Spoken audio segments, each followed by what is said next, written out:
Buenas tardes, bienvenida y bienvenido a esta nueva edición de Encuentros con la Fotografía. Soy Sergio Albacete, director del aula de fotografía de la Universidad de Almería, y estoy aquí para presentaros el capítulo de hoy. Como sabéis, estos encuentros son posibles gracias a la colaboración que tiene la Universidad de Almería a través de su vicerrectorado de Cultura y Sociedad con la Asociación de Amigos del Centro Andaluz de la Fotografía. Hoy nos acompaña la fotógrafa Paula Anta y dirige y modera el encuentro Juan Carlos Asián del Barco, miembro de la Asociación de Amigos del Centro Andaluz de Fotografía. Aprovecho para dar las gracias a Paula Anta por aceptar esta invitación y sin más os dejo con Juan Carlos Asián. Por favor, Juan Carlos, cuando quiera. Buenas tardes a todos. Hola, buenas tardes. Bienvenidos a todos. Gracias, Sergio. Bueno, estamos con Paula Anta. Paula nace en Madrid, se doctora cum laude en Bellas Artes por la Universidad Complutense de Madrid en 2015. Realiza un doctorado europeo en colaboración con la Academia de Künste de Berlín y la Universidad Saarbrücken. Sus series fotográficas son, en la mayoría de las ocasiones, escenificaciones que, de forma instalativa, construyen la imagen final. La relación entre la naturaleza y la artificialidad unida a las estructuras creadas por el hombre, la historia y el viaje configuran el camino de su obra, pero principalmente se podría señalar que la línea conceptual del trabajo de Paula se centra en mostrar el significado de cada paisaje como un hecho cultural en sí mismo. A nivel internacional, su obra ha sido expuesta en la antigua residencia de los embajadores de España en Washington, en el Centro Cultural Parque de España en Rosario, en la Fundación Nirox en Sudáfrica, Fundación Don Wahi en Costa de Marfil, Lagos Foto, Nigeria, Art de Hit en el Cairo, Egipto, Bienal de Dakar en el Museo Boribana en Senegal, Nobel Prize Museum en Estocolmo, Suecia, en el Centro Cultural de España en Santiago de Chile, en el Centro Cultural de España en Montevideo, Uruguay, Centro Municipal de Arte Biersen en Biersen, Alemania, la Galería Municipal Chateau d'Eau en Toulouse, en Francia, en la Ciudad Internacional Universitaria en París, en Francia, en el Museo Giovanni Fattori en Livorno, Italia, en la Academia de España en Roma, en Italia.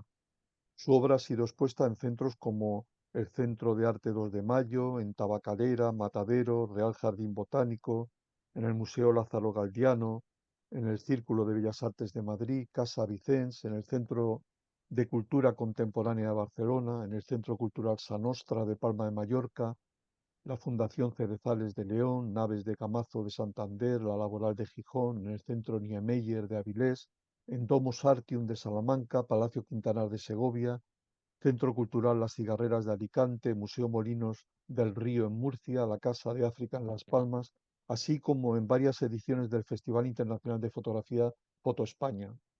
Ha recibido importantes premios, entre los que destacan el 21º Premio de Cultura de la Comunidad de Madrid, el 11º Premio de la Bienal Internacional de Fotografía Contemporánea Pilar Citoler, el Premio de Fotografía Contemporánea Consell de Mallorca, el Premio Internacional Centro UNESCO de Extremadura, y destacan las becas de la Academia de España en Roma, la beca de Artes Plásticas y Fotografía en el Colegio de España en París, el Premio de Creación Artística de la Comunidad de Madrid, la beca Transversia de Residencias Artísticas en Senegal de la Fundación Ancaria, entre otros. Bienvenida, Paula. Impresionante currículum.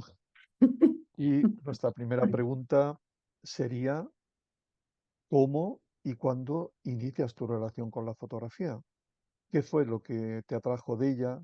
Si recuerdas tus primeras fotografías, la primera cámara que tuviste y qué sentiste al usarla.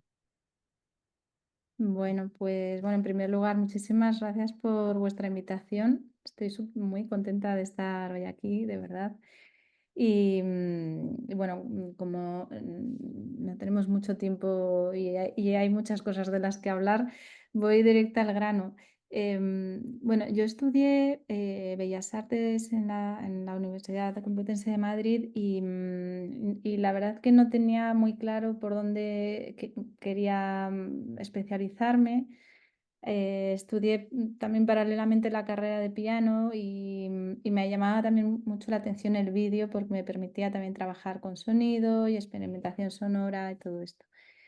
Pero cuando yo estaba estudiando, se estaba produciendo el cambio, estaba en sus comienzos el cambio del analógico al digital. Ya todavía terminé la carrera en analógico y de hecho mis primeros proyectos todos eran en analógico y estábamos muy confundidos al principio, pero me parecía muy fascinante todo lo que estaba pasando y siempre me había atraído muchísimo la fotografía, la magia del laboratorio, me tenía totalmente fascinada. De hecho, yo me fabriqué un laboratorio en mi casa y me podía pasar 3 días encerrada, no salía, no comía, no dormía, se me pasaban los días y las noches. Y la verdad que sabía que quería estar en ese momento de cambio, que intuía que iba a ser muy importante para la fotografía en general y también para la manera de expresarnos. Así que, vamos, tampoco lo pensé mucho, enseguida bueno, cogí todas las asignaturas que había de fotografía desde el principio, que en ese momento en la universidad no, en los estudios Bellas Artes eran ni siquiera, o sea, eran optativas, no, ahora ya se le dedica más una postura más importante en los estudios, pero entonces no. Y también era un momento en el que la fotografía se estaba, en España se estaba entendiendo también como una expresión artística más, ¿no? Así que todas estas cosas estaban pasando y fue como muy un flechazo y un momento de sentir que eso estaba siendo importante y yo quería estar allí, ¿no? En ese lugar.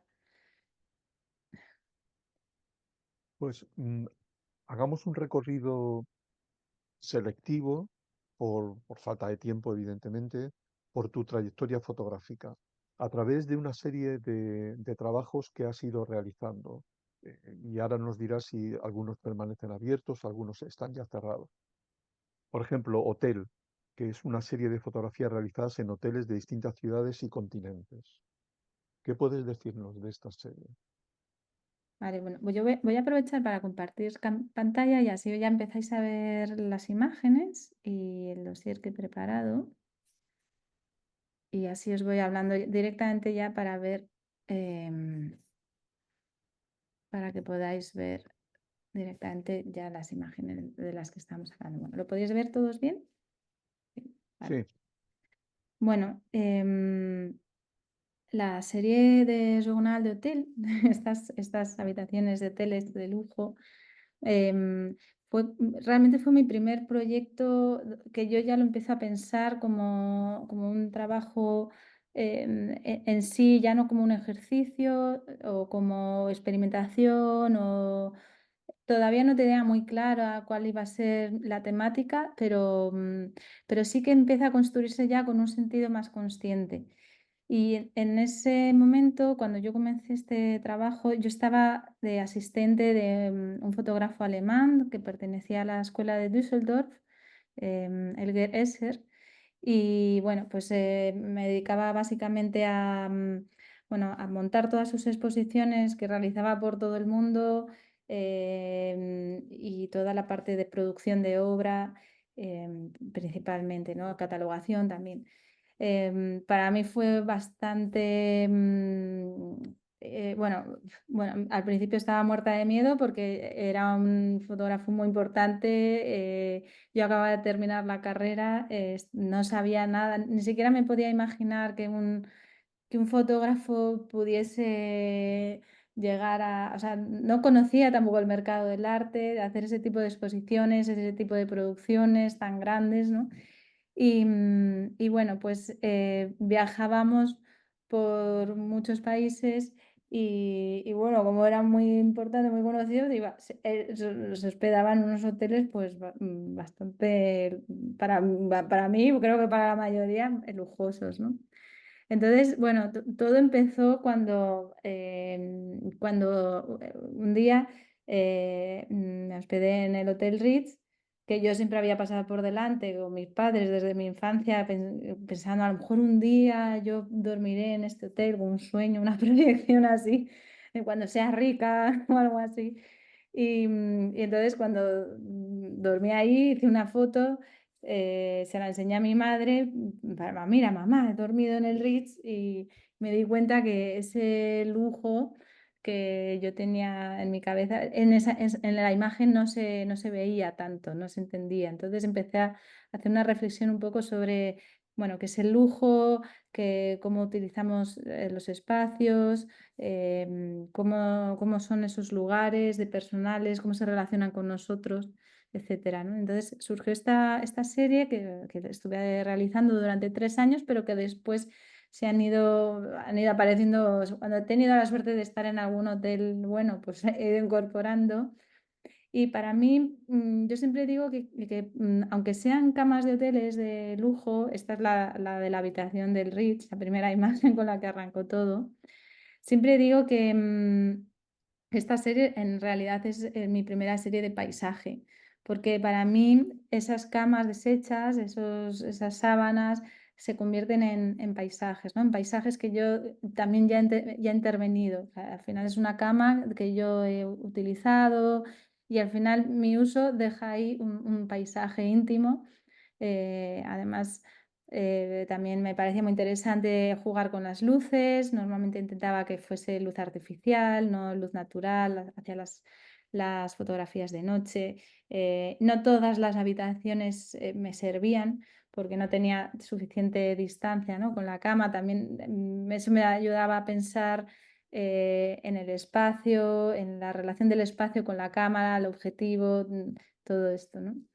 Y también un poco con todos los viajes que realizábamos por muchísimos países, pues qué es lo que es el lujo, qué hace que algo sea realmente lujoso, qué es lo que también es lo cultural de cada lugar, porque estáis viendo habitaciones de hoteles que unas eran en el Líbano, otras en Nueva York, otras en Madrid, otras en Francia, y realmente no se podría distinguir de dónde es cada una de ellas, ¿no? De alguna manera, estos lugares también suprimían lo cultural y lo personal de cada lugar de esos países, ¿no?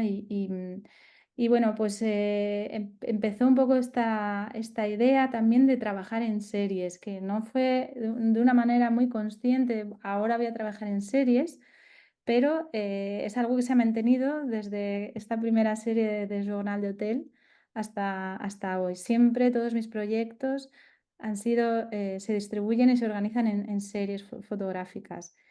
Y bueno, así hasta nunca he sacado una foto única de un trabajo, ¿no? No sé, mira, esta es la última, que precisamente es para mí muy representativa por este texto. Normalmente eran hoteles también de decoración clásica y no más como tan los modernos minimalistas, pero bueno, la verdad que se podría adaptar la misma concepción, ¿no?, del espacio. Otra serie tuya es, no sé si lo voy a pronunciar bien porque es una palabra danesa, por lo visto, Palmehuset o Palmeuset, no sé, que significa casa de palmeras en danés. Una serie en la que fotografías casas de palmeras en ciudades europeas, principalmente del norte de Europa, Bergen, Oslo, Copenhague, etcétera, y también en otras como Lisboa, Madrid, etcétera. ¿Qué puedes contarnos de esta serie? Bueno, un poco como evolución, cuando yo dejé de trabajar con este fotógrafo, con Elger,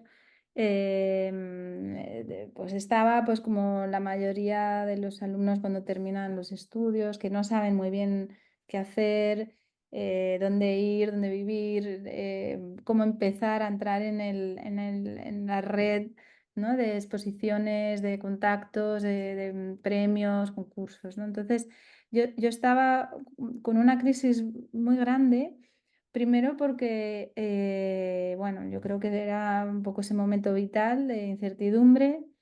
Luego, me había dejado tremendamente, bueno, impresionada el mercado del arte.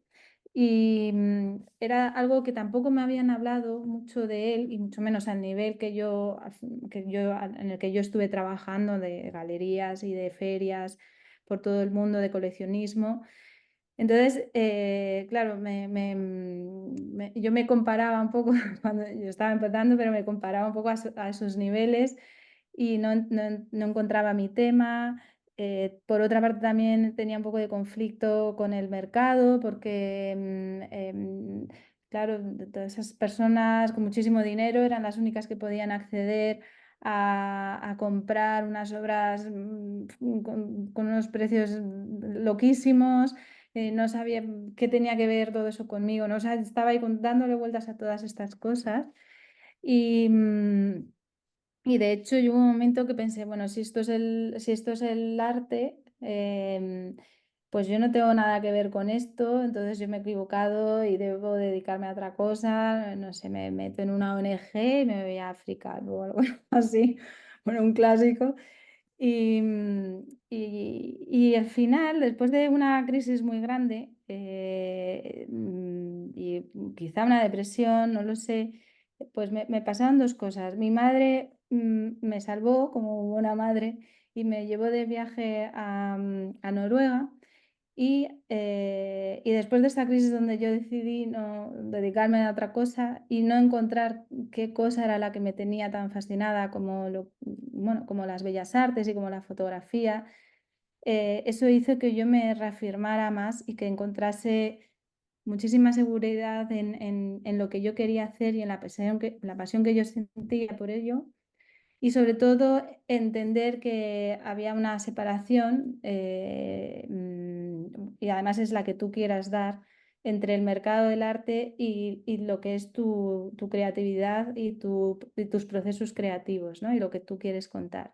Separar estas dos cosas no es fácil muchas veces porque también, bueno, pues tenemos que comer y tenemos que mover y esas estructuras externas están ahí, pero tú eres la que decides hasta qué punto juegas ese juego y por supuesto si entras en él tienes que conocer sus características, ¿no? Y cómo es y hasta qué punto quieres entrar en ello, de qué puedes sacar de allí y, qué no, y en qué no quieres entrar, ¿no? Me costó llegar ahí, como os contaba, un proceso doloroso, pero bueno, este viaje con mi madre a Bergen, que fue la primera ciudad que visitamos, me llevó al jardín botánico de allí. Y yo iba, ahí todavía, como veis un poco aquí en el formato, iba con mi cámara analógica, que era una Mamilla 6.7 maravillosa. Fotografiaba en diapositiva a color y empecé a fotografiar estos invernaderos de manera un poco inconsciente, sin una idea muy clara, pero casi siempre no sé, y no sé por qué, y me gusta también ese misterio de no poder explicarlo todo de manera muy racional. Solía situarme de manera frontal en este caso, ante los pasillos de estos invernaderos. Entonces, nosotras fuimos viajando, fuimos visitando al final ya por obligación todos los jardines botánicos de cada una de las ciudades que visitábamos. Después yo me quedé un mes en Copenhague, también allí fuimos y de repente se volvió como una costumbre ir a todos estos invernaderos. Y además, cuando yo empecé a entender ya qué es lo que significaba todo esto para mí, porque cuando uno está empezando, quizá tenemos intuición y hacemos las cosas de manera intuitiva, pero no sabemos muchas veces por qué, ¿no? Y es bonito eso también, porque no siempre hay que encontrarle una explicación a todo, pero luego muchas cosas las vas colocando y vas entendiendo por qué las hacías, ¿no? Yo en ese momento siempre he estado muy relacionada con Alemania. Como os comentaba, había estado 2 años y medio de asistente de este fotógrafo alemán. Yo fui al instituto en Alemania, en Madrid estudié en un colegio suizo-alemán, con lo cual siempre esa educación alemana forma parte de mí para bien y para mal. Bueno, hay de todo ahí, hay de todo. Y bueno, de alguna manera sí que se ve, yo creo que sí que está presente en mi manera de crear imágenes, hay algo nórdico en ellas y algo también muy, muy del sur, ¿no? Em, Esto se volvió a convertir en una serie, a mí me interesaba muchísimo cómo estas estructuras de las casas de palmera, sobre todo, o de los invernaderos, contenían una naturaleza que estaba creciendo totalmente fuera de su hábitat, ¿no? Y ahí es cuando comienza también como el tema principal de mi obra, en el que yo he ido rondando como en círculos o en líneas. em, o tangencialmente en algunos proyectos más o menos, esta idea de esa estructura, una estructura creada por el hombre y el mundo natural que se desenvuelve en su interior. Entonces, para mí también, a nivel personal, me identificaba porque al final yo empecé a vivir en Alemania de nuevo, me sentía como del sur, como esas plantas que están creciendo fuera de su entorno y adaptándome a unas estructuras externas y bueno, pues un poco eran un poco las líneas que empezaban a aparecer. Es una serie bastante extensa, o yo creo que es la serie más larga que tengo de todas las que he hecho, em, porque al final fueron 3 años fotografiando en jardines botánicos de muchísimos países, sobre todo intentando que fuesen ciudades, países y ciudades del norte de Europa. Pero bueno, también está el de Lisboa, este es el de Londres. Y bueno, esto es una exposición que hicimos preciosa con la Universidad Complutense y fondos de la Facultad de Biológicas y parte de farmacia y que tenían bueno, un montón de obras ahí guardadas. Y bueno, se montó una exposición y un libro maravilloso, Herbarios Imaginados, que abarcaba precisamente estos temas de las plantas desde distintos ámbitos. Otra serie es Paraísos Artificiales, que la realizas en 3 ciudades importantes de Corea del Sur. ¿Qué nos puedes contar de esta serie, Paraísos Artificiales? Bueno, pues continuando un poco con la misma línea que yo había fotografiado en la serie de Palmer Huset,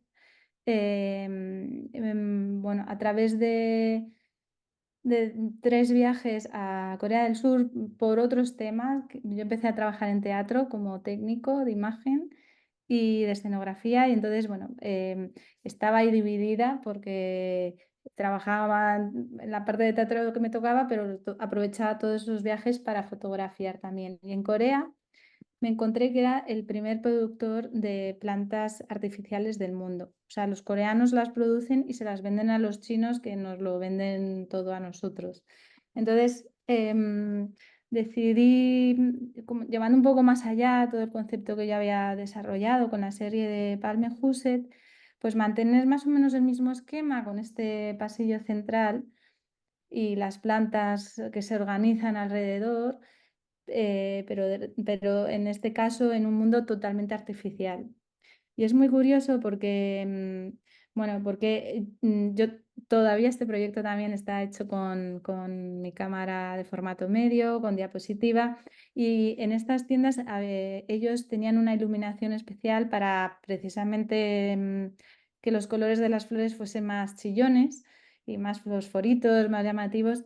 Y yo, bueno, no, o sea, en la diapositiva provocaba una dominante amarilla que yo dejé. O sea, si comparamos estas fotos con las de Palme Huset, se ve claramente, ¿no? Esa diferencia, ¿no? Entonces, bueno, es muy curioso cómo cuesta muchas veces ver que estos lugares son totalmente artificiales. De hecho, el olfato es un sentido muy potente también. Todavía recuerdo el olor a plástico porque era muy fuerte. Y claro, si te empiezas a fijar ya más en detalles, empiezas a ver, por supuesto, las luces, no hay luz natural, son todo lámparas, empiezas a ver plásticos por aquí, las decoraciones, incluso flores de plástico dentro de fundas de plástico. y hay algo ahí que no encaja, pero nos cuesta mucho entender. A primera vista son como grandes paraísos, pues eso, paraísos, pero, y con esos colores, esas flores en ebullición, todas, pero todas de mentira, ¿no? Y fue como una continuación y profundizar un poco en esta línea de lo artificial y lo natural.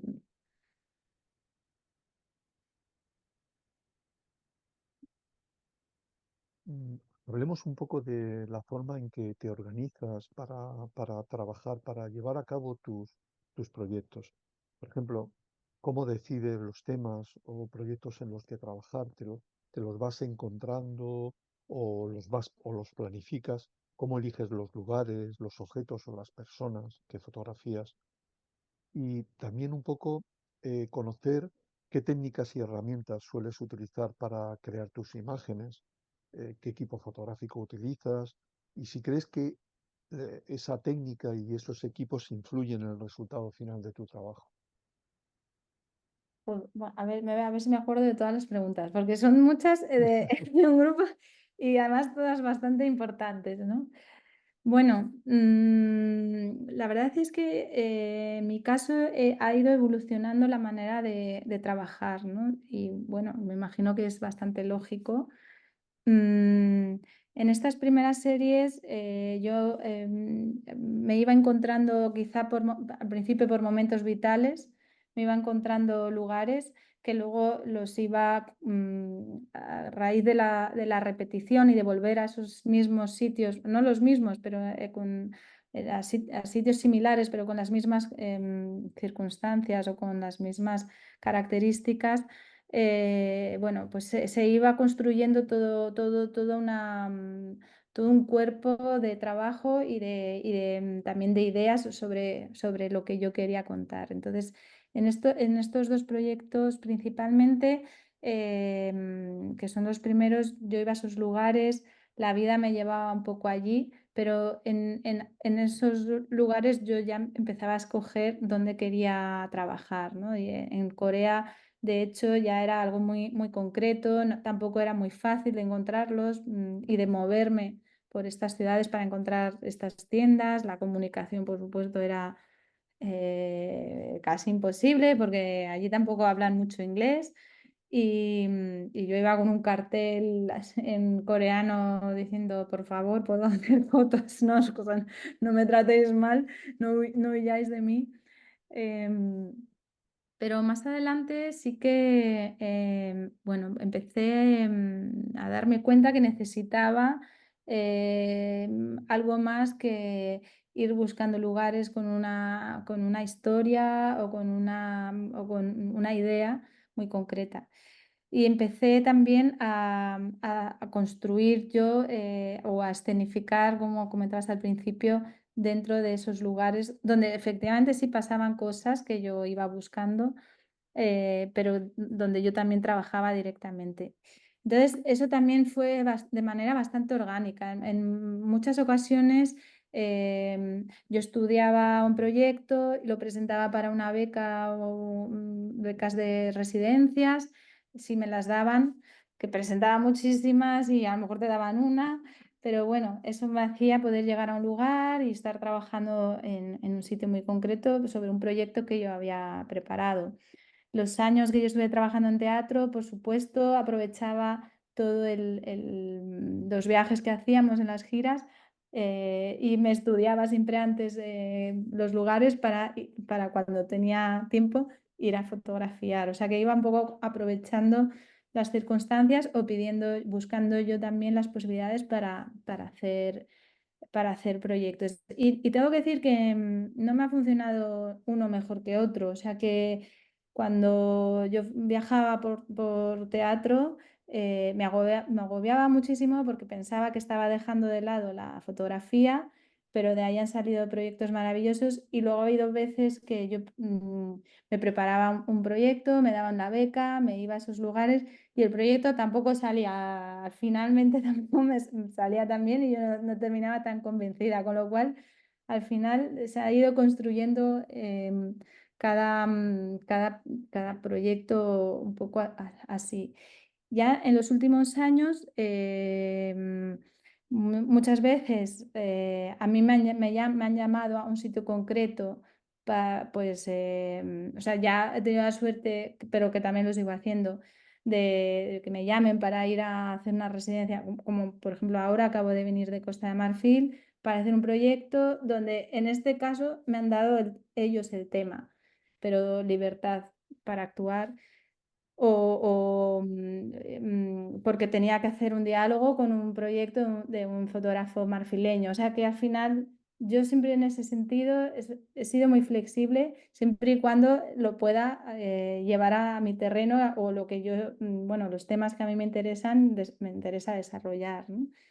Y bueno, voy a quitar el aceptar este, no sé si se puede. Y luego, en relación al equipo, bueno, pues he ido cambiando también. Yo estaba enamoradísima de mi equipo analógico, de mi Mamilla 67. Empezó el mundo del digital y yo tuve la suerte de tener, bueno, pedí unas ayudas para comprar material no me dieron todo lo que pedía, pero me dieron para comprarme una cámara digital cuando ya empezaban las cámaras digitales buenas. Me compré una, ya no creo que fue una Canon 5D o algo así, pero no la usaba. Yo la tenía ahí, yo iba con la cámara analógica, todas las películas y la digital que la tenía ahí como, a ver si algún día arranco, me miro el manual, que luego nunca me lo miro. Entonces, bueno, la tenía ahí. Me fui a un viaje a Brasil, donde estuve haciendo también un proyecto y me dejé todas las películas nuevas en una nevera. Así que ya no pude seguir fotografiando en analógico. Y continué con la cámara digital. Me costó un poco, estaba ahí como enfadada con toda esa circunstancia. Además, bueno, había bastantes diferencias, pero bueno, fue como un poco un salto obligado y, y bueno, también el formato cambió, por supuesto. El formato de la 6.7 es más cuadrado, a mí me encanta. Me parece mucho más orgánico, además. Y bueno, estaba ahí un poco enfadada, pero por supuesto, luego me he ido dando cuenta que la cámara, cuando me he llevado las dos cámaras, la cámara digital era muy todoterreno para el tipo de fotografía que yo estaba haciendo y los viajes que yo estaba haciendo y dónde me estaba metiendo. Pero estoy segurísima que si yo hubiese fotografiado solo con la cámara analógica, no hubiese hecho ciertas cosas o no me hubiese metido en ciertos berenjenales porque iba con cuidado, porque esa cámara era más delicada y con las cámaras digitales que he ido teniendo después, que son muy todoterreno, pues sí. Entonces, sí que sí, en mi caso sí me ha influido a la hora de fotografiar, ¿no? Y luego también económicamente, porque claro, trabajar en analógico suponía un desembolso importante, las películas eran muy caras, la digitalización después de las diapositivas también. Y bueno, pues al final me di cuenta que poco a poco el digital iba cogiendo un espacio y una calidad que en mi caso, pues bueno, me merecía la pena. Borus es otra serie eh, con la que realizas diferentes instalaciones en espacios arquitectónicos, lugares donde el hombre, con su actividad social, define un territorio a modo de espacios generados por morfologías de origen económico, político, cultural y social. ¿Qué nos puedes contar de esta serie? Bueno, pues esta serie de Verus que tiene ahí una anécdota en su título, bueno, como bien estás sufriendo con los títulos de mis series, los títulos son complicados y todavía no hemos llegado a los títulos africanos. Pero Yo intento poner siempre los títulos de cada proyecto en el idioma de los países donde he trabajado, un poco a modo de, no sé, de agradecimiento, bueno, de guiño a la cultura de ese lugar, que me ha permitido desarrollar ese proyecto y bueno, y el lenguaje también es parte, ¿no?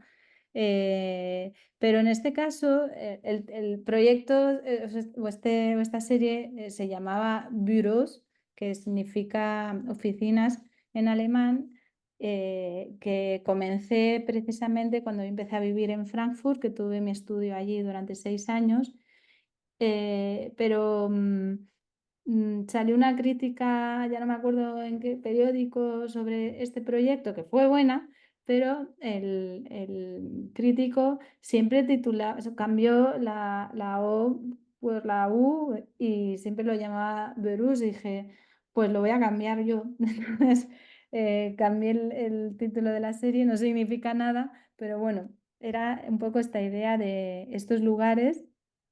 Ya a mí me habían dado, empecé con una residencia en Frankfurt y gracias al sponsor de unos abogados que tenían estas oficinas, que cuando yo iba ahí a reunirme con ellos, pues me parecía como estar en una especie de nave espacial, así. Y entonces, bueno, ahí fue cuando yo empecé ya a trabajar y hacer instalaciones en los lugares. Les propuse si podía hacer una serie de instalaciones en las oficinas. Y entonces arrancó un poco esta serie, donde yo iba con una furgoneta cargada de plantas. Empecé en la oficina de, bueno, de esta empresa y luego acabé también pidiendo permiso en otras y hacía como pequeñas, bueno, pequeñas y no tan pequeñas intervenciones en estos lugares. Entonces me llamaba mucho la atención como ese juego y esa especie de invasión algo selvática en estos lugares de trabajo, de eficiencia. Además estaban tremendamente estructurados, las plantas de arriba estaban los jefes, las de abajo los curritos, en un mundo muy competitivo, ¿no? Y lo asociaba un poco también a estos invernaderos y a estas plantas que van también un poco sobreviviendo y luchando por el mejor espacio, por tener más luz, por llegar a donde la zona donde también llegaba mejor el agua, crecían unas plantas mejor que otras, ¿no? Y bueno, establecí como esos paralelismos. Y más adelante también me pidieron hacer unas fotografías bueno, en este caso de la caja mágica, que había habido muchísima polémica también por su construcción, el motivo de su construcción, luego no fue, bueno, un lío. Y entonces dije, pues me voy a llevar las plantas también a este sitio. Entonces, estas dos imágenes, porque más o menos lo relacionaba mucho con las fotos que había hecho en las oficinas, lo que pasaba en esos lugares, ¿no? Y bueno, pues era un poco esta idea, ¿no? De esas plantas también entrando, invadiendo estos espacios también de mucha competitividad y de lucha también, ¿no? Por los puestos, por estar ahí, por la supervivencia también, ¿no? De alguna manera. En este caso casi más una supervivencia económica y de poder y de ambición también. Mm. Y una pregunta en relación con esta serie.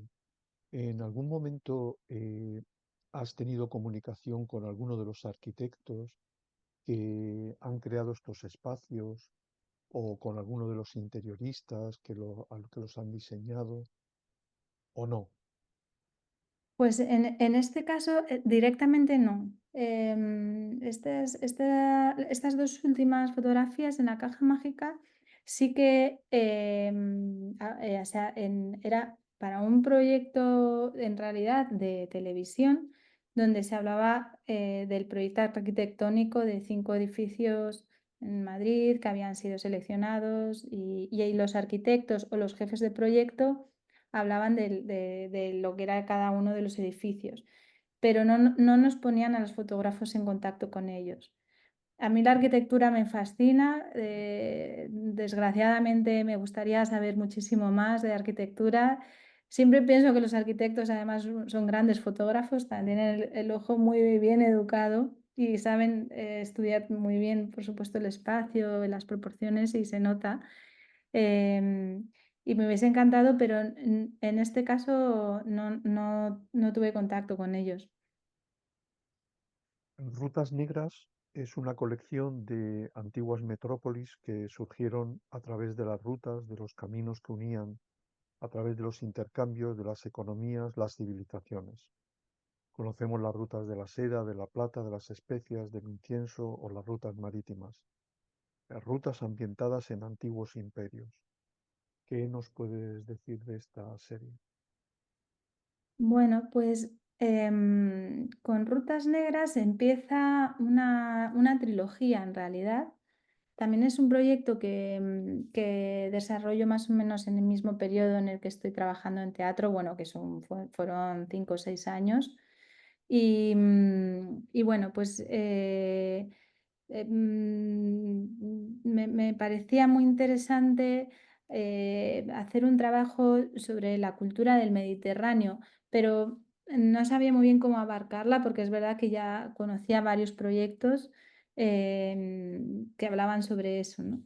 Por ejemplo, Juan Balbuena tiene un proyecto maravilloso sobre el Mediterráneo.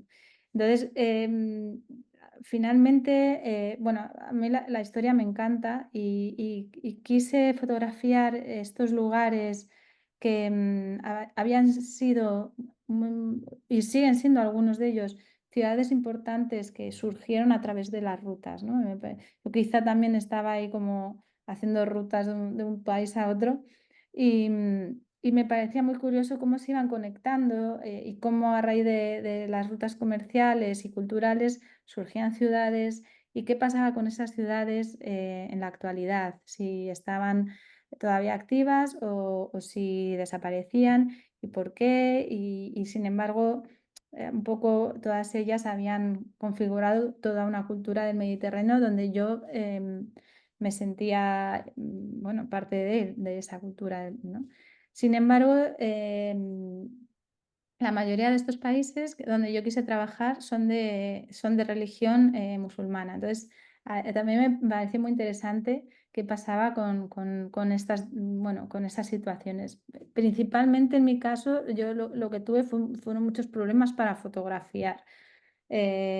Porque en esta serie yo intervengo directamente el suelo con pigmento natural negro para marcar precisamente esas rutas que conectaban y o hacían surgir estas metrópolis.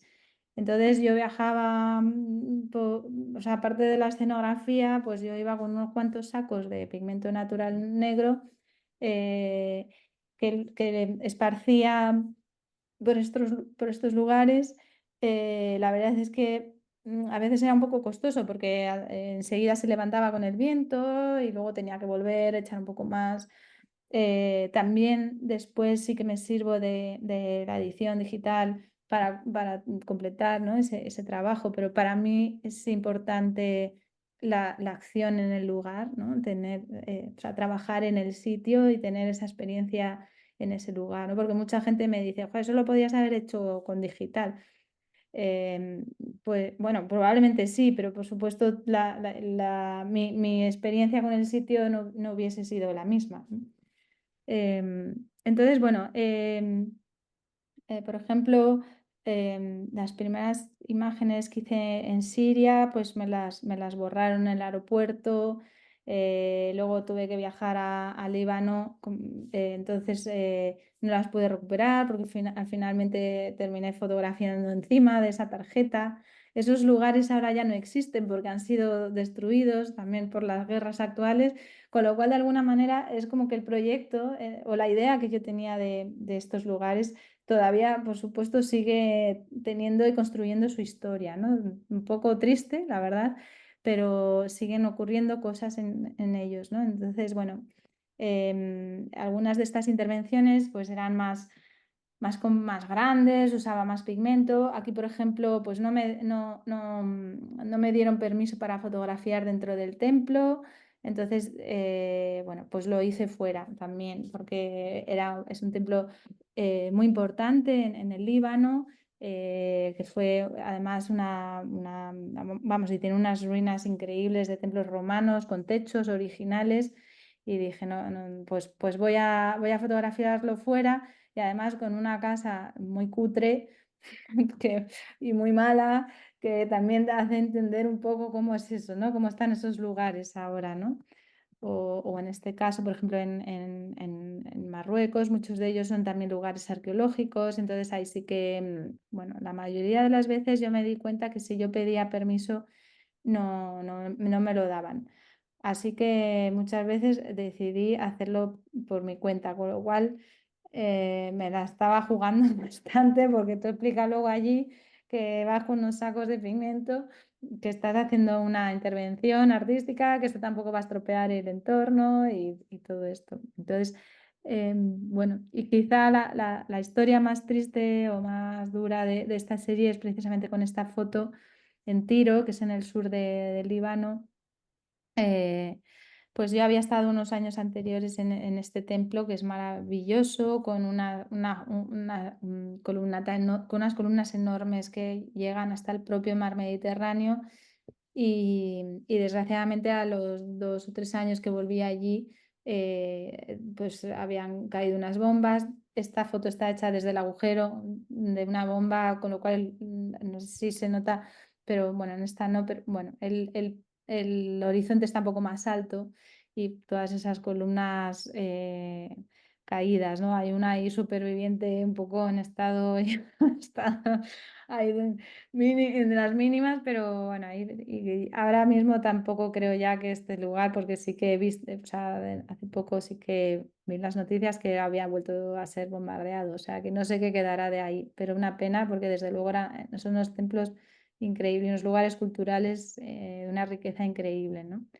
Yo estoy poniendo también algunas fotografías de exposiciones que he ido haciendo con estas series, para que veáis también un poco cómo es la producción de las fotos de las obras ya en sala, cómo se van poniendo sus tamaños también, que eso también es importante, ¿no? Hindu o, ahora me dirás si, cómo se pronuncie, pero bueno, significa nube de arena en la lengua pular, una de las lenguas que se hablan en Mauritania. ¿Cómo surge la idea para una serie fotográfica como Hindu?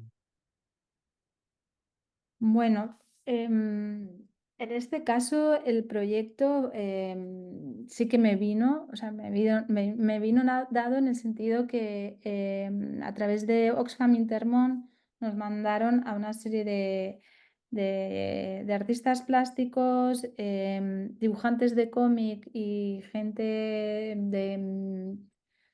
de cine o teatro a distintos países donde Oxfam desarrollaba proyectos de cooperación.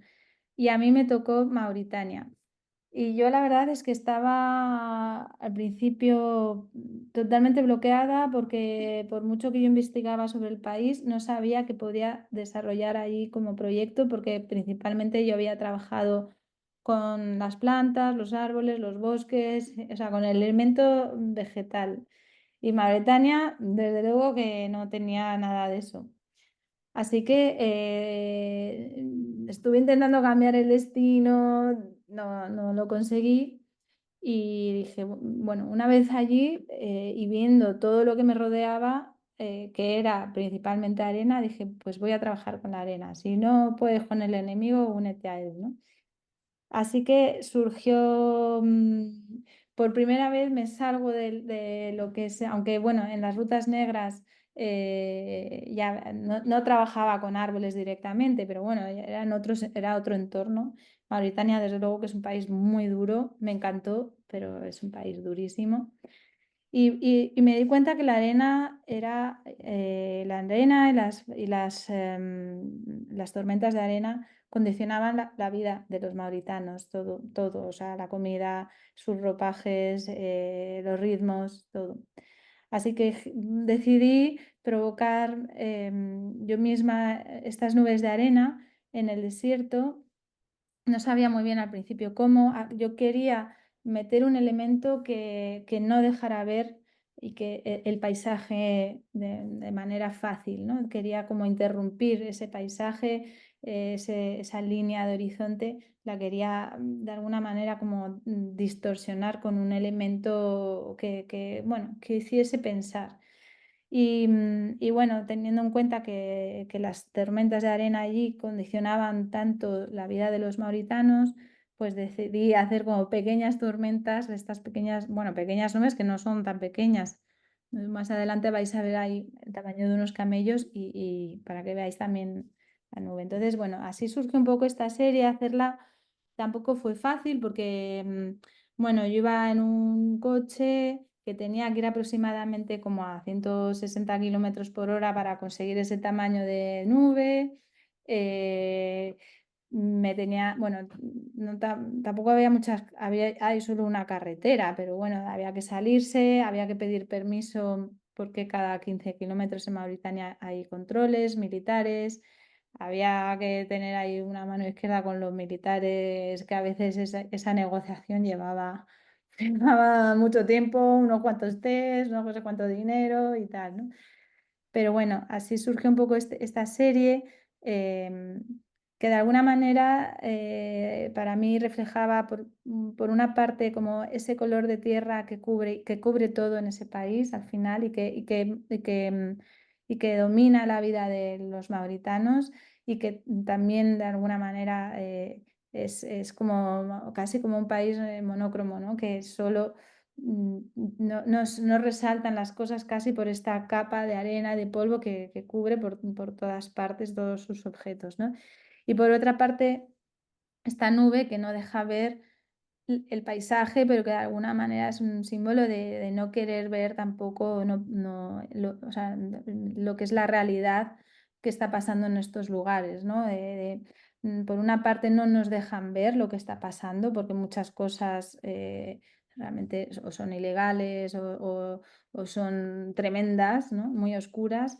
Y por otra parte también porque nosotros mismos no queremos verlas, ¿no? Nos engañamos o nos despistamos o no queremos entrar en esa incomodidad.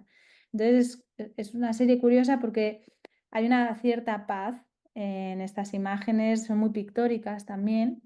Sin embargo, todo el proceso para hacer esa nube era muy violento, o sea, yo iba muy rápido, era muy difícil encuadrar, que precisamente es el tema de mi tesis doctoral, yo no podía pensar el encuadre, era ir encuadrando sobre la marcha, tenía todo el cuerpo lleno de moratones de los botes que pegaba con la furgoneta, para no salirme y no tener un accidente peor.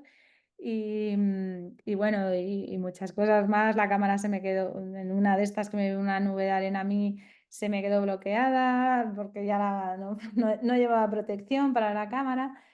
Pero bueno, la verdad es que a pesar de todas esas dificultades, es una de las series que a mí más bueno, me toca, ¿no? A nivel personal.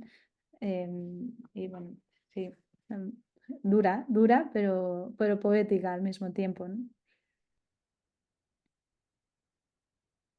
Quería decirle a los asistentes que en el menú de abajo de Zoom, en reacciones, en la pestaña reacciones, tenéis la posibilidad de levantar la mano. Yo lo veo y os doy paso si en algún momento queréis intervenir para hacerle alguna pregunta a Paula. Eh, ¿Qué papel juega la postproducción en tu trabajo? ¿Cómo equilibras la edición con la autenticidad de la imagen? ¿Y cuándo decides que una fotografía está terminada y lista para ser mostrada?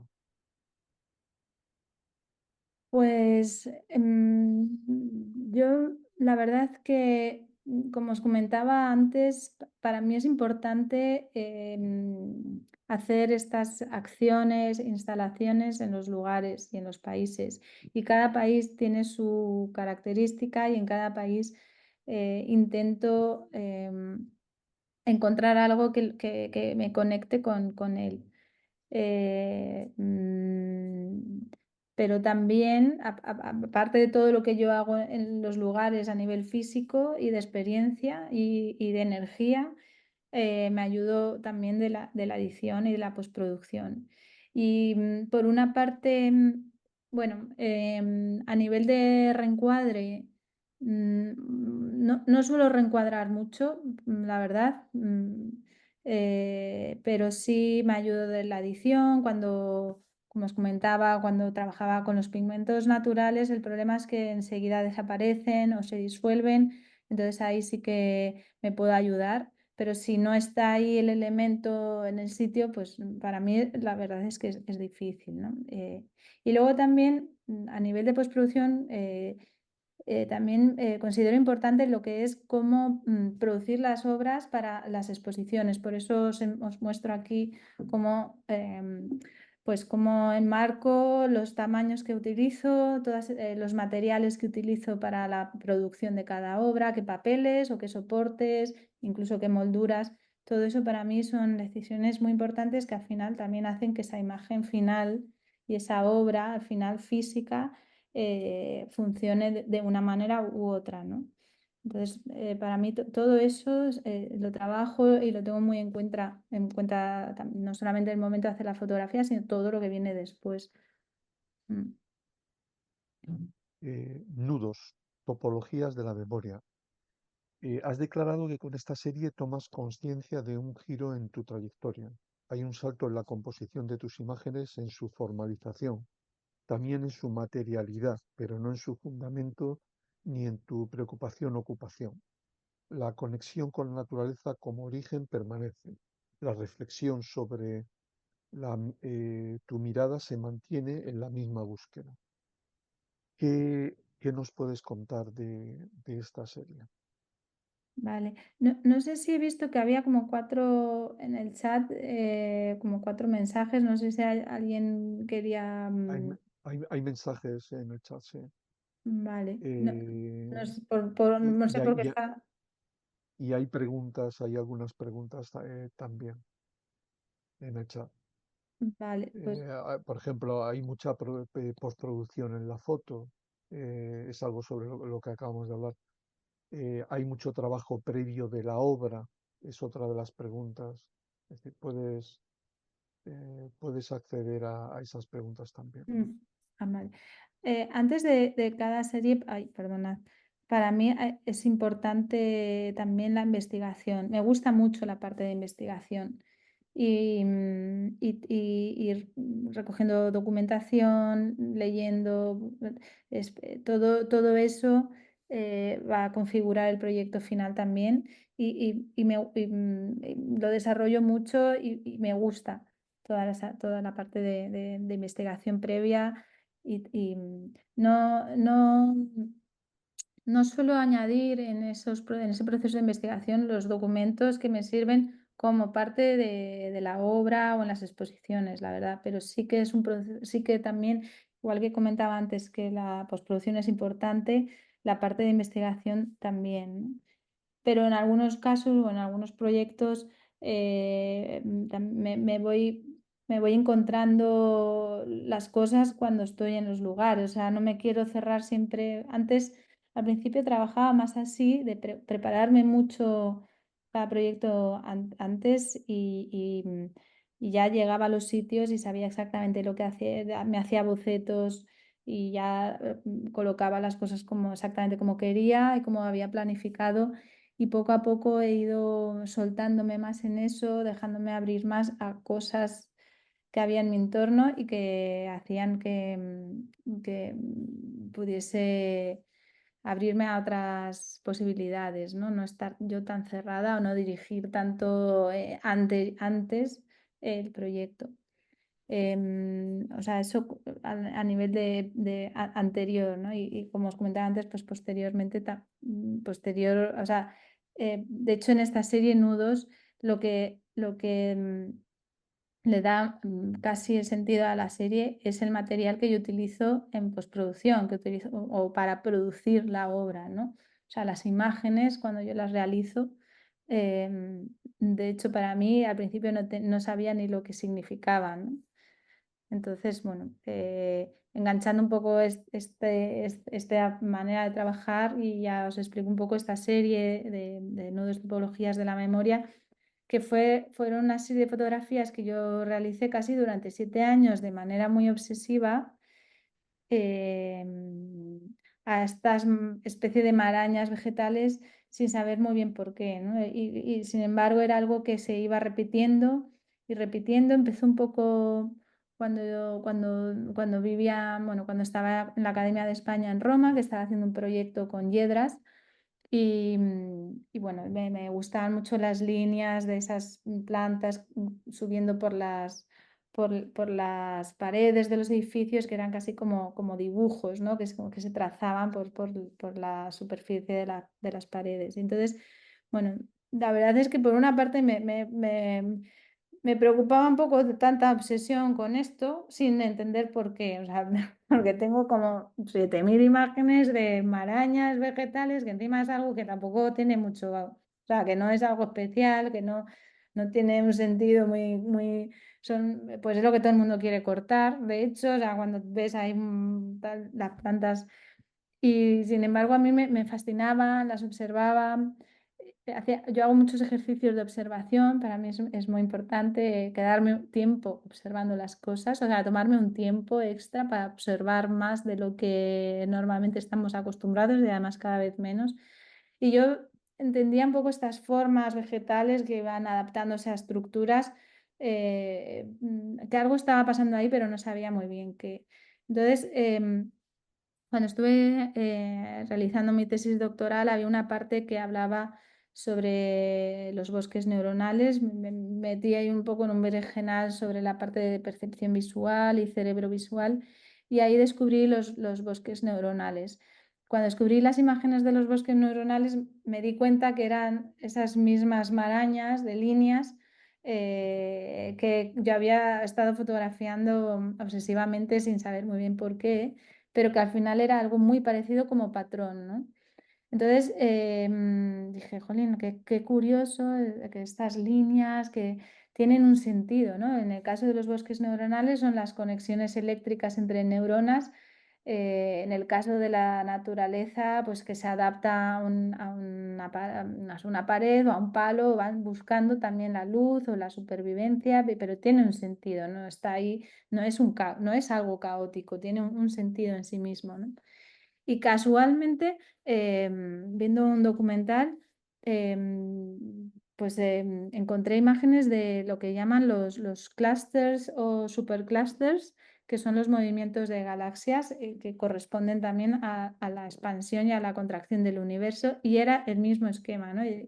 Entonces, bueno, esa idea de que puedes encontrar una esencia desde lo más pequeño a lo más grande, algo tan grande como los movimientos de galaxias, me parecía muy fascinante,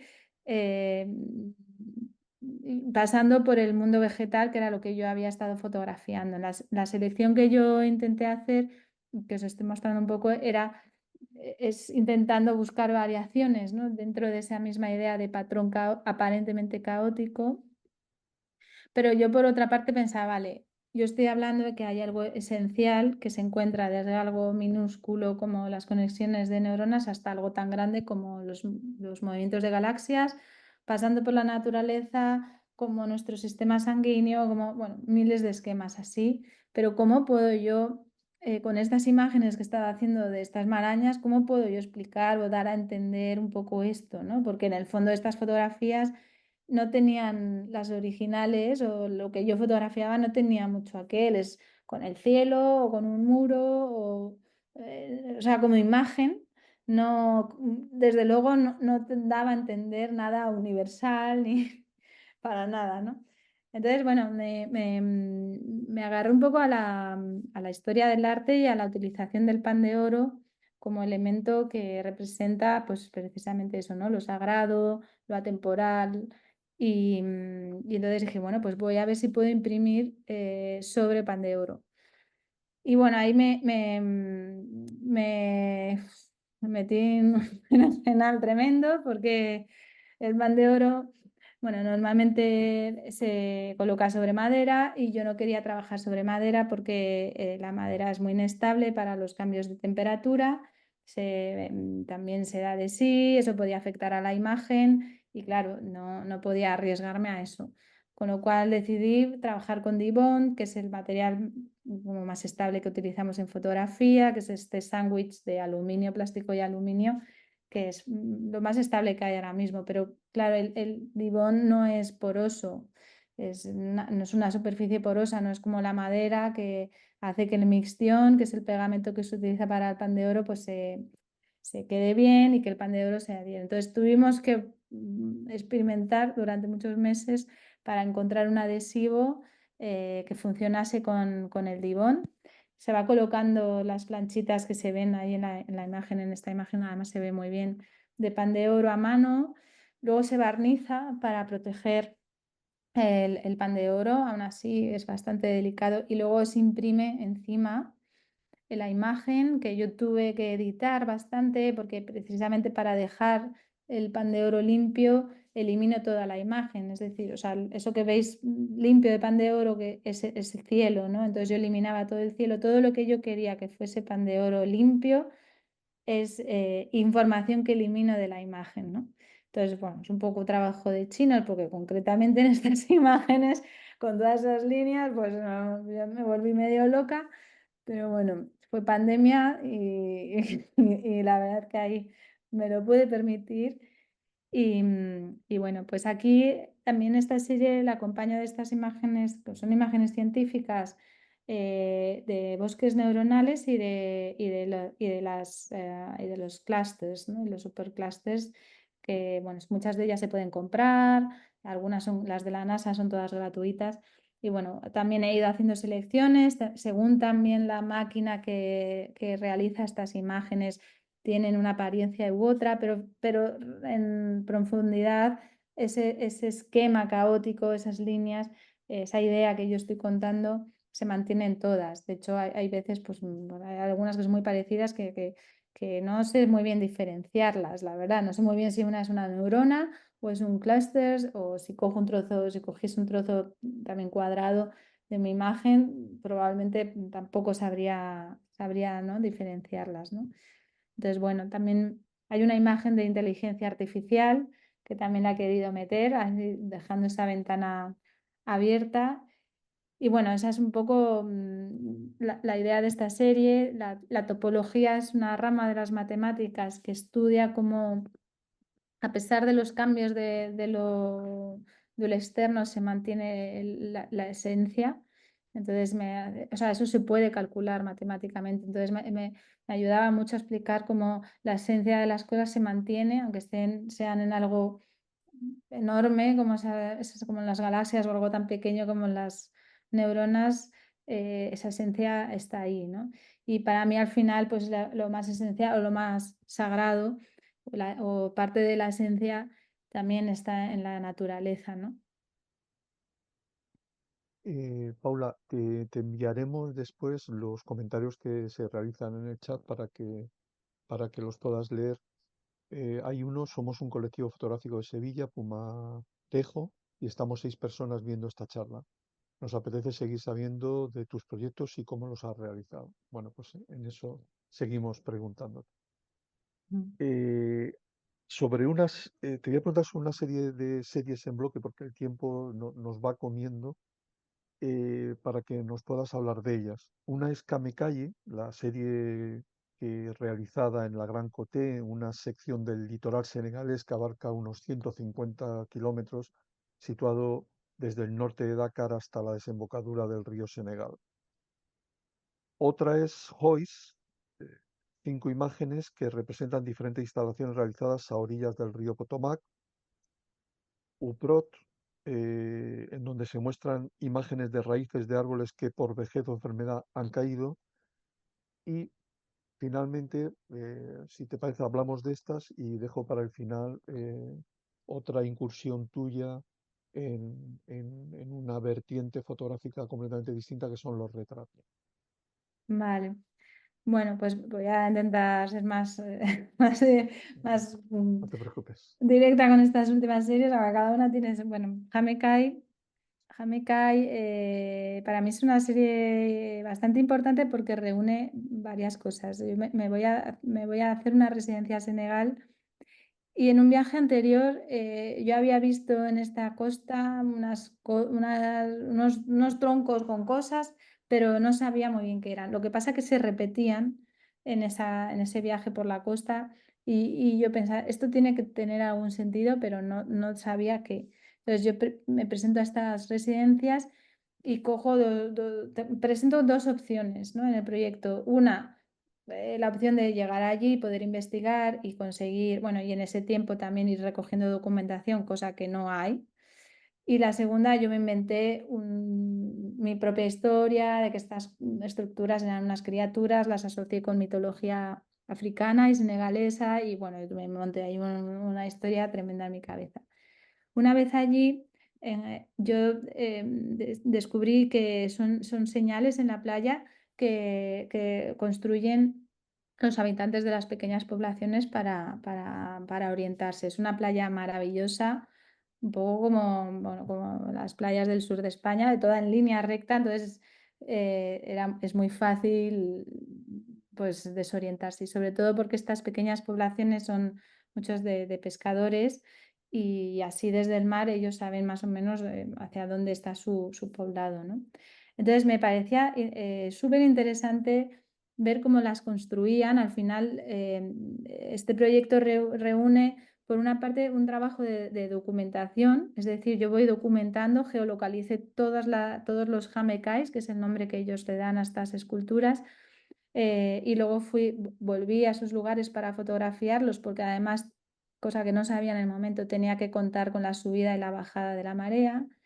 Y, y, y al mismo tiempo yo construí los míos también. Entonces en esta serie hay un juego, están mezclados los jamecais míos y los suyos, incluso hay algunos que hemos construido conjuntamente, porque el mar también se llevó, hubo unas olas gigantes y se llevó algunos jamecais. Y bueno, no desvelo cuáles son los míos y cuáles son los de ellos. La verdad que está bastante bien mezclado. Y bueno, para mí este proyecto también enmarca un cambio de dirección. Me parecía muy interesante cómo a partir de la idea de señalizar tu lugar, se empieza todo el proceso creativo en su estado más básico, ¿no? O sea, se construyen estas estructuras, pero con una intención y tienen una intención estética. Bueno, hay algunas muy simples, que es simplemente un palo y no sé, y un cubo, pero la mayoría son auténticas obras de arte para mí, porque muchas quieren parecerse a animales o quieren parecerse o sea, a un personajes o, bueno, en este caso un guerrero con sus brazos. O sea, hay una elección de esto va a ser la cabeza o esto va a ser el cuerpo, esto va a ser una espada. Ahí ya hay como un sentido, ¿no? Y un sentido estético. Incluso las que son muy abstractas también están equilibradas, están pensadas. Y por otra parte, pues, me influyó mucho porque los materiales que ellos usan para hacer las esculturas son los troncos que devuelve el mar y muchísima basura que también devuelve el mar. Y desgraciadamente esta playa y todos estos kilómetros de playa, en realidad la extensión de la Grande Côte son muchos más kilómetros, está totalmente invadida por basura y mucha basura nuestra también, porque de hecho había una bolsa del Corte Inglés, o sea que eso debía de venir de las Canarias o así. Y bueno, la verdad que fue muy duro porque la verdad es que se me rompía el corazón estar en un sitio natural con tanta belleza totalmente invadido por la basura. Desgraciadamente me he ido encontrando constantemente estos lugares y entonces de alguna forma ha hecho que el discurso de mi trabajo, aunque no fuese, siempre ha estado relacionado con la naturaleza, no era necesariamente un discurso ecologista, pero se ha ido convirtiendo cada vez más, no sé si ecologista, pero sí de intentar sensibilizar sobre nuestra acción en el terreno, ¿no? Y en nuestro entorno natural, ¿no? Entonces, bueno, yo tengo un grupo de recogida de basuras en Senegal pequeño, pero bueno, me las van trayendo aquí a España, yo les ayudo, estamos muy organizados y yo acompaño normalmente las exposiciones de fotografía con las instalaciones de los jamecais que hago en sala, ¿no? Entonces hay algunos, es muy bonito porque se van adaptando también al espacio de la sala, Unos son más altos, otros más anchos, y con todos estos objetos que devuelve el mar, que son también como joyas, ¿no? Se van mezclando también de manera aleatoria por el movimiento del mar unos plásticos con otros, con una concha, con un palo, con una chancla, con todo esto, ¿no? Entonces, bueno, en este sentido, este proyecto fue muy importante. En Hoist, que lo hice en el 2023, hay una idea más de salvación, ¿no? Eh, Aquí me llaman de la Embajada Española en Washington para desarrollar, hay un proyecto y desarrollo dos, Hoist y Uproot, que es el siguiente que os voy a enseñar, y tienen mucho que ver con el árbol caído, ¿no? En la serie de Hoist yo recojo este árbol, lo vuelvo a elevar, hago la acción de recoger los árboles caídos y colocarlos en equilibrio en el río, entonces hay un juego también de los elementos, el agua, el viento, la tierra, ¿no? Y bueno, esta manta térmica, que también es un elemento que utilizo mucho, que protege el árbol de alguna forma, lo abraza y que va cogiendo unas formas cada vez distintas con el movimiento del aire, ¿no? Y que con la fotografía se vuelven casi, se convierten en algo metálico, ¿no? Y también el juego de la luz, los reflejos, ¿no? De la luz en el agua o en la manta térmica. Hay un vídeo que también hago de este lugar con las mantas en movimiento, que es, bueno, que es muy bonito, es casi hipnótico y además con la suerte de contar con la música de Jorge Pardo, que toca la flauta con el movimiento de las mantas térmicas y encima es un instrumento de viento también, ¿no? Y bueno, pues es un poco esta búsqueda de equilibrio también, el colocar los árboles en equilibrio, también habla un poco de esa búsqueda de equilibrio con nuestro entorno, ¿no? Y, y la serie de Uproot, bueno, es otra manera de verlo, es una serie de distintas raíces de árboles caídos, en este caso árboles enfermos o viejos, y bueno, es muy bonito cuando el árbol se cae y esa raíz que está oculta se convierte casi en un muro vertical y bueno, pues y arrastrando pues las piedras, la arena, todo lo que está ahí abajo, los bichitos, ¿no? Y salen a la superficie. Y eso es un tema que a mí también me gusta mucho, lo que no es visible, pero está, ¿no? Entonces yo en esta serie cojo estas raíces de árboles, las fotografío frontalmente, algunas son enormes, otras más pequeñas, bueno, casi todas eran bastante grandes o más altas casi que yo y las abstraigo del fondo y también ellas mismas se van abstrayendo, se convierten algunas en minerales, no se sabe muy bien si es vegetal, mineral, de dónde vienen, algunos parecen como esteroides por ahí con ese fondo negro como flotando y me interesaba mucho también cómo cambian según la tipología de cada árbol, cómo cambia su raíz, qué es lo que se lleva, ¿no? En esa caída, qué es lo que se mantiene, luego mucha tierra se iba secando y se caía, pero también, también un poco como esa abstracción. Y en el fondo estas imágenes también están impresas en pan de oro. Para mí vuelve a ser lo sagrado, la raíz también es donde venimos, ¿no? Y también esa especie de lugar que está en el interior, debajo de la tierra, que no es visible y se hace visible, ¿no? Cuando su caída se hace visible a nuestros ojos y se convierte como bueno, pues en una nueva realidad, pero que estaba ya antes ahí, ¿no? Y bueno, pues así como resumidas estas tres series, ¿no?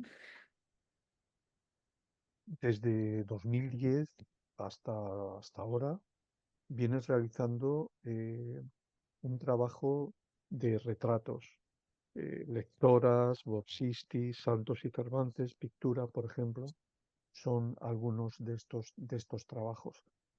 ¿Qué puedes contarnos de ellos? Bueno, pues la verdad que, bueno, a mí nunca se me ha relacionado mucho con el retrato. Yo me relaciono también con el retrato de manera un poco tímida, porque una de las cosas que más me gusta de fotografiar en la naturaleza es que estoy sola, o bueno, con mis ayudantes, pero no tengo, o sea, ahí estoy a mi aire, estoy construyendo, voy y vengo. Cuando haces retrato, te tienes que relacionar con el retratado, la retratada, y estableces una relación con ellos importante y tienes que entenderles y tienes, bueno. Y bueno, me quise atrever con esta primera serie de lectoras porque vi en el Museo del Prado un cuadro que me fascinó, de Gerhard Terboch, y era un señor con barba, mirando al espectador. Era un claro oscuro barroco holandés, y simplemente una vela que iluminaba, iluminaba todo el retrato de este señor ligeramente inclinada.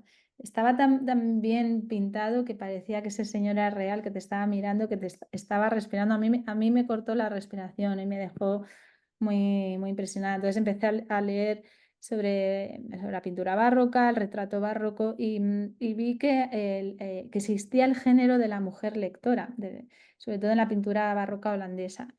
Y bueno, la serie de lectoras es una especie, bueno, es una versión actual de estas mujeres leyendo en los nuevos medios, jugando un poco con el esquema de iluminación de la pintura barroca, con una fuente de luz bueno, como, por ejemplo, también como Caravaggio, ¿no? Con muy poca luz, ese claro oscuro, y al final esa iluminación que viene de los dispositivos que tenemos, ¿no? Que al final es casi donde más leemos. O sea, la mayoría de las cosas ya las leemos o en el ordenador o en el móvil. O sea, pasamos la mayoría de nuestro tiempo leyendo, aunque sean emails, noticias, lo que sea, en los dispositivos luminosos, ¿no? Y bueno, cuando estuve en Roma también, hice esta serie de Borsisti, de todos los becarios de la academia. Nos pidieron fotografías nuestras. La verdad que todos teníamos unas fotos malísimas. Las pusieron todas en la página web de la Academia de España en Roma, y todos estamos pero avergonzados porque no sabíamos que eso se iba a publicar, y eran retratos pues horrorosos que nos habíamos hecho. Entonces decidí hacernos a todos una fotografía, estilo barroco, cada uno con un elemento un atributo de su disciplina artística, ¿no? Entonces, bueno, pues aquí cada uno se lo fabricaba o lo presentaba, y se presentaba a sí mismo con esos atributos y de esas maneras, ¿no? Era muy importante también las telas, los fondos, la ropa, aunque era la nuestra, escogerla bien, los colores, para llevarlo ahí a la pintura un poco. Pero muy bonito también como cada uno pues iba buscando su elemento, su objeto. En este caso Ariel era músico. Bueno, antes aquí Raúl pues utilizó los elementos básicos de la arquitectura que describe Le Corbusier en su libro, o bueno, Ruth con la pintura. Y en este caso Arturo pues se hizo una gola con el templete de Bramante, que está dentro de la Academia de España en Roma. Es el símbolo de la Academia de España en Roma. Se hizo la gola con el templete fotografiado y fotocopiado y pegado, recortado y pegado. Y bueno, era un juego también un poco entre nosotros, que hicimos. Y bueno, pues yo no sé cómo, pero me llegó este encargo también para hacer como una especie de gabinete de retratos para la coctelería del Hotel Ritz, que se había hecho una reforma hace unos años. Y bueno, a mí lo único que me dijeron era que querían que hiciese retrato, siglo de oro español, y bueno, como referencia al Museo del Prado, ¿no? Que está al lado del Hotel Ritz. Y yo les propuse hacer retrato de artistas. Por supuesto, el constructor me empezó a decir, bueno, pues llamamos a Bisbal y tal. Y dije, no, no, no. Bueno, yo con todo el respeto que tengo a Bisbal, pero me gustaría intentar abrir este abanico bueno, a otros.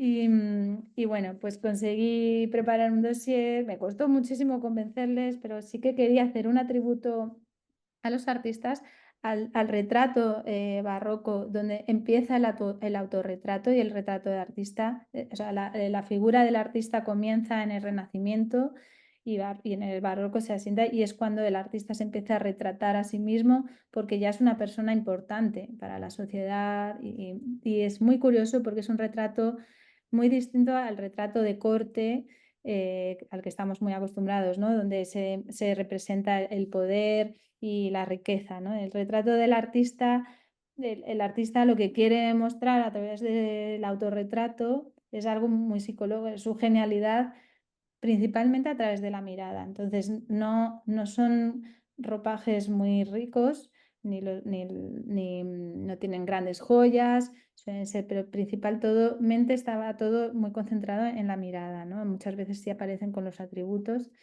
Y bueno, pues aquí tuve la colaboración increíble, todos se dejaron fotografiar sin ningún problema y vestir y disfrazar, pues de Elvira Lindo, Jorge Pardo, y cada uno de los retratados muchas veces buscábamos referencias de cuadros reales, ¿no?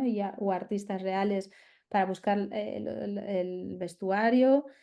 Y, por ejemplo, en este caso, Alfredo Sanzol, que es el director del Centro Dramático Nacional, pues le buscamos una gola tipo holandesa, que son más grandes, son como más teatrales, o sea, que hay un juego ahí, pero principalmente siempre con las miradas, ¿no?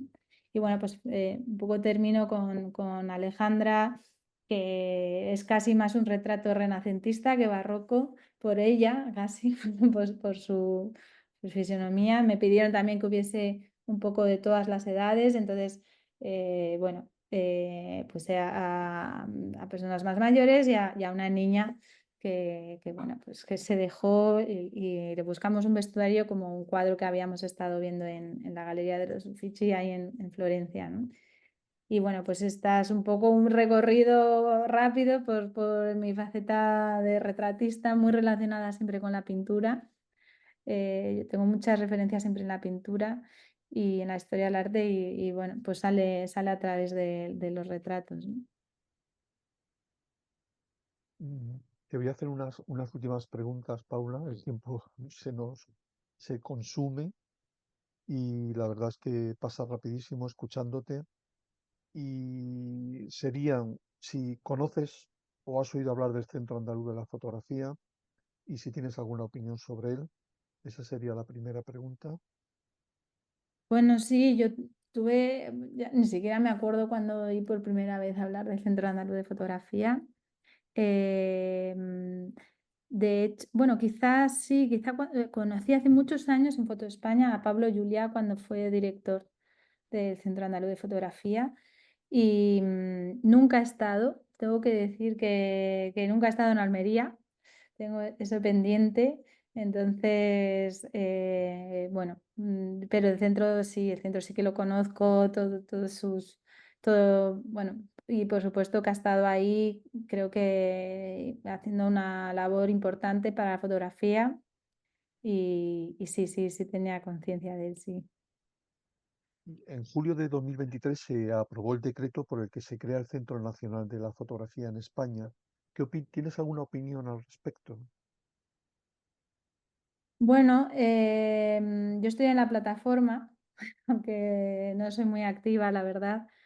La verdad es que la reivindicación de un Centro Nacional de Fotografía es totalmente necesaria, y de tener un espacio donde la fotografía tenga un espacio real, y se la valore como tal. Y creo que España es un país que es muy rico en fotografía, tiene mucha tradición también, ha ido además creciendo, se ha ido abriendo, ha habido una tradición muy fuerte de fotografía documental, pero luego se ha ido abriendo también a la fotografía, tenemos grandes fotógrafos de moda, también en las artes plásticas, y la verdad que, bueno, yo he estado también viviendo en París, donde ahí también, por supuesto, en Francia la tradición fotográfica es muy fuerte.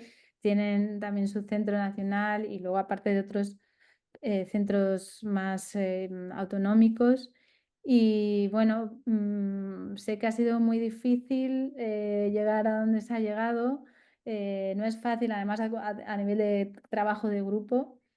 Creo, pero creo que queda muchísimo trabajo todavía por delante, pero bueno, es un comienzo. Mm.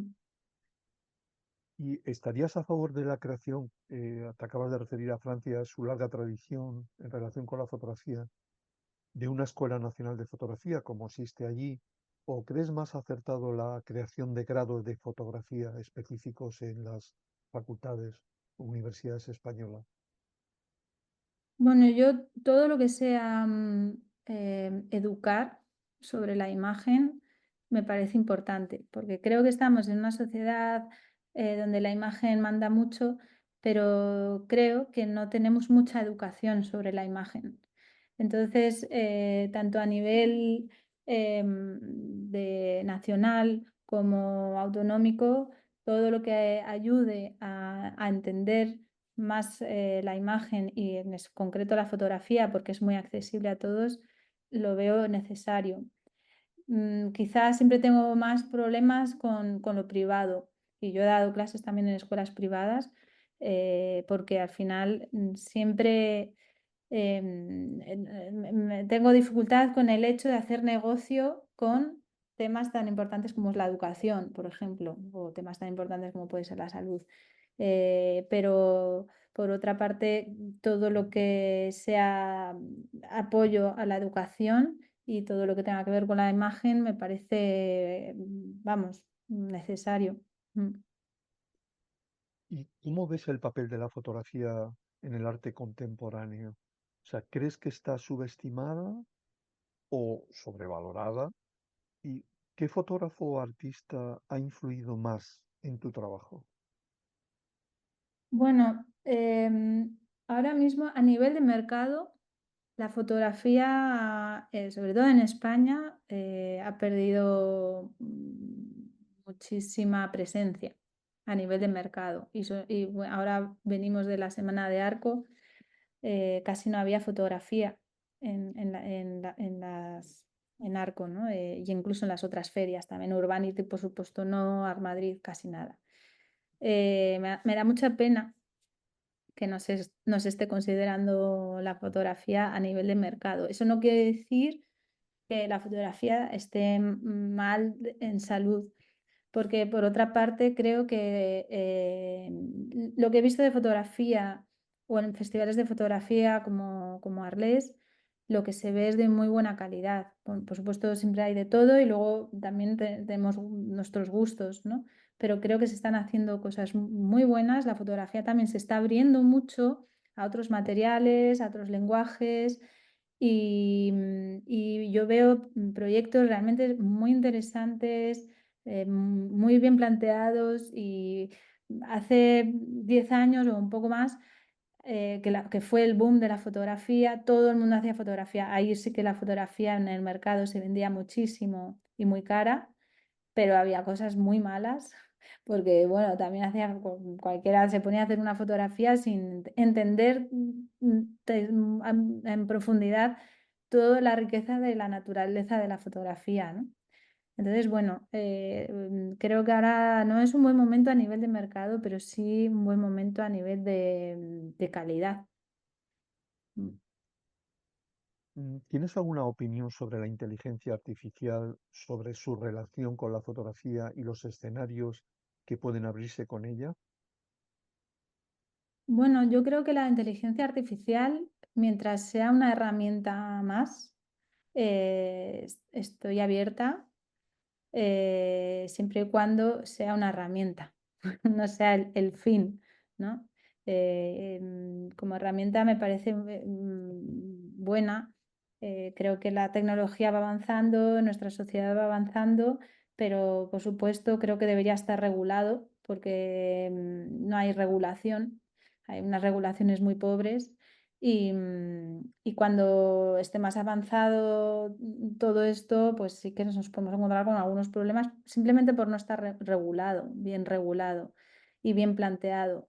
pero si es una herramienta que nos puede ayudar, la veo perfectamente válida. Yo también me ha ayudado de eso. No la conozco mucho, todavía es algo que me cuesta, pero creo que, bueno, que hay que, bueno, también no nos podemos cerrar a algo que va a pasar y que está pasando, pero sí que de alguna manera reivindicar su regulación y su, bueno, y su sentido como una herramienta que nos ayude, ¿no? Y en relación con, esta sería la última pregunta, en relación con aquellas personas que hoy desearían iniciarse en fotografía, ¿qué te gustaría decirles, analizado también lo que ha sido tu trayectoria y a los retos que has tenido que enfrentarte, al tiempo que vives, a lo que influye la tecnología actualmente, como esta inteligencia artificial que estamos hablando ahora? O sea, en un tiempo tan influido precisamente por lo tecnológico, ¿qué crees que deberían de tener en cuenta? Bueno, yo creo que con el desarrollo de la tecnología y en fotografía especialmente nos hemos dado cuenta, bueno, incluso en la propia enseñanza, al final lo importante es, o sea, generar una imagen hoy en día es más fácil. Em, yo cuando doy clase veo que los alumnos tienen muchas referencias porque están viendo constantemente fotografías, pero muchas veces no saben. Es lo que decía antes, ¿no? No somos, pues somos una sociedad de la imagen, pero somos un poco analfabetos con la imagen. Entonces, em, se pueden hacer la parte técnica de todo lo que nosotros antes teníamos que estudiar, cómo manejar las cámaras, la luz, los fotómetros, todo esto. Ahora mismo es algo, un proceso muy fácil y que las cámaras, incluso los móviles, lo hacen de manera casi automática, ¿no? Pero al final no es eso, al final que es lo que nosotros contamos y cómo lo contamos.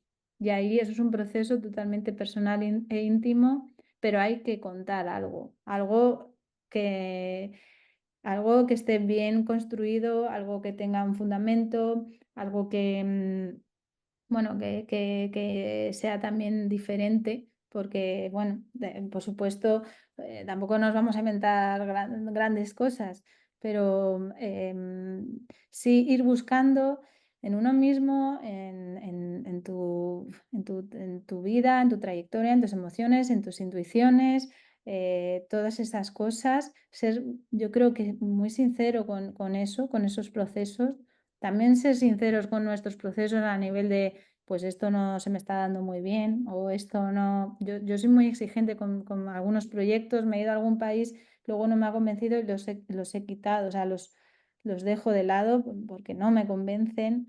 O sea, creo también que hay que trabajar muchísimo. No es una carrera fácil, o sea, esto es una carrera de mucho esfuerzo, eh, de enfrentarte también, enfrentarse uno mismo a muchas cosas personales, internas, porque tus proyectos te llevan a esos límites también y también te encuentran a ti mismo, contigo misma en otras cosas. O sea, todas estas cosas hay que prestarle atención porque es lo que te va a hacer a ti construir tu lenguaje personal, que es lo que te va a diferenciar de los demás. Si no estás simplemente imitando, haciendo imitaciones y como la técnica ahora mismo es muy fácil, pues bueno, pues acabarás repitiendo lo que de manera como automática, algo más que no va a estar contando, que no va a atrapar tanto a los demás. Entonces, sí diría, pues sobre todo que sean sinceros y que lo disfruten mucho. Yo creo que si uno disfruta mucho con todo este proceso, a pesar de ser duro y exigente, si tú realmente lo estás disfrutando de verdad, eso se nota. Y además te va a dar como la energía para estar continuando y seguir investigando y trabajando y avanzando, ¿no? Y aprendiendo. ¿Hay alguna persona que estéis asistiendo a este encuentro con Paula que deseáis formular alguna pregunta antes de terminar? No sé si quitar la pantalla, dejar de Puedes quitarla si compartir. quieres. Sí. Vale. Ah, bueno, es que ahora estoy Bueno, viendo aquí que hay como 7 preguntas, o sea, 7 cosas en el chat. sí, esto sí, más o menos te las he ido comentando, pero te las mandaré después con la grabación del encuentro. Muchas ¿Alguna gracias. pregunta entonces? Bueno, pues si no hay ninguna pregunta, llegamos al final de este encuentro con Paula, a la que le volvemos a agradecer su presencia, sus palabras y el tiempo que ha compartido con nosotros. Durante este encuentro hemos podido conocerla un poco mejor y acercarnos de manera más precisa a su obra y a su trayectoria. Asimismo, agradecerle a todos los participantes su asistencia, tanto a los que lo habéis hecho escribiendo como a los que habéis seguido este encuentro por el canal de YouTube de la universidad. A todos os emplazamos a un nuevo encuentro con otro destacado miembro de la comunidad fotográfica, concretamente con el fotógrafo Quique Calvo, previsto para el próximo día 10 de abril y a través de esta misma plataforma. Muchas gracias, Paula, por tu tiempo y hasta otra próxima ocasión. Nada, muchísimas gracias a vosotros y todos los que habéis estado ahí escuchando y ha sido todo un placer, de verdad. Mm. Muy bien. Pues Muchas adiós a gracias. todos. Muy, muy interesante. Hasta pronto. Chao.